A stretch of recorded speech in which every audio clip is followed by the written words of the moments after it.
Hello everyone. So ಇವತ್ತು ನಾವು ಮಾರ್ನಿಂಗೇ ಎಲ್ಲಿ ಬಂದಿದ್ದೀವಿ ಅಂತಂದರೆ ಇಲ್ಲೊಂದು ರೆಸಾರ್ಟಿಗೆ ಬಂದ್ವಿ. ಸೊ ರೆಸಾರ್ಟ್ ಅಂತೂ ಸಖತ್ತಾಗೆ ಸೂಪರ್ ಆಗಿತ್ತು. ಅದು ಯಾವುದು ರೆಸಾರ್ಟು ಅಂತಂದರೆ ಊರ್ವಿ ರೆಸಾರ್ಟ್, ಇಲ್ಲಿ ಎಲ್ ಎಚ್ ಕೊಪ್ಪೆ ತಾವರೆಕೆರೆ ಹತ್ರ ಇದು. ಸಖತ್ತಾಗಿದೆ, ಫುಲ್ ಆಫ್ ಮ್ಯಾಂಗೋ ಟ್ರೀಸೇ ಇದರಲ್ಲಿ ತುಂಬಿಕೊಂಡಿದೆ.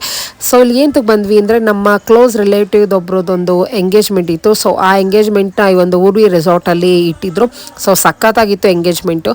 ಹಾಗೆ ಮಳೆ ಬಂದು ಹೋಗಿ ಮಾಡ್ತಿತ್ತು. ಇದರಲ್ಲೂ ಕೂಡ ಯಾವುದೇ ರೀತಿ ತೊಂದರೆ ಆಗದೆ ಇರೋಂಗೆ ಸೊ ಎಲ್ಲನೂ ಕೂಡ ಅಲ್ಲಿ ಶೀಟೆಲ್ಲ ಹಾಕಿ ನೀಟಾಗೆ ಮಾಡಿಕೊಟ್ಟಿದ್ರು ಈ ಒಂದು ಊರ್ವಿ ರೆಸಾರ್ಟಲ್ಲಿ. ಹಾಗೆ ಕಪಲ್ಸ್ಗೂ ಕೂಡ ನಾವು ವಿಶ್ ಮಾಡಿದ್ವಿ. ಸೊ ವಿಶ್ ಮಾಡಿಕೊಂಡು ಇನ್ನು ಊಟ ಸೆಷನ್ಗೆ ಬಂದ್ವಿ. ಸೊ ಊಟ ಅಂತೂ ಸಖತ್ತಾಗಿ ಫೈನ್ ಆಗಿತ್ತು, ಒಬ್ಬಟ್ಟು ಊಟ. ಸೊ ಊಟ ಎಲ್ಲ ಮುಗಿಸ್ಕೊಂಡು ಓಡೋಣ ಅನ್ನೋಷ್ಟರಲ್ಲಿ ಸೊ ಸಿಕ್ಕಾಪಟ್ಟೆ ಮಳೆ ಸ್ಟಾರ್ಟ್ ಆಗೋಯಿತು. ಸೊ ಕಾರ್ ತೊಗೊಂಡು ಬಂದಿದ್ರು ಕೂಡ ಮಳೆ ಇರೋದ್ರಿಂದ ನಾವು ಜಸ್ಟ್ ವೆಯ್ಟ್ ಮಾಡಿದ್ವಿ. ಆಮೇಲೆ ಸ್ವಲ್ಪ ಮಳೆ ಕಮ್ಮಿ ಆಗ್ತಾ ಬಂತು. ಸೊ ಇನ್ನೇನು ಎಲ್ಲ ಮುಗಿಸ್ಕೊಂಡು ಕ್ಲೋಸ್ ರಿಲೇಟಿವ್ಸ್ನೆಲ್ಲ ಮಾತಾಡಿಸ್ಕೊಂಡು ಹಾಗೆ ಕಾರಲ್ಲಿ ಮನೆಗೆ ಹೋದ್ವಿ. ಸೊ ಇದಾಗಿತ್ತು ಇವತ್ತಿನ vlog. Thank you so much.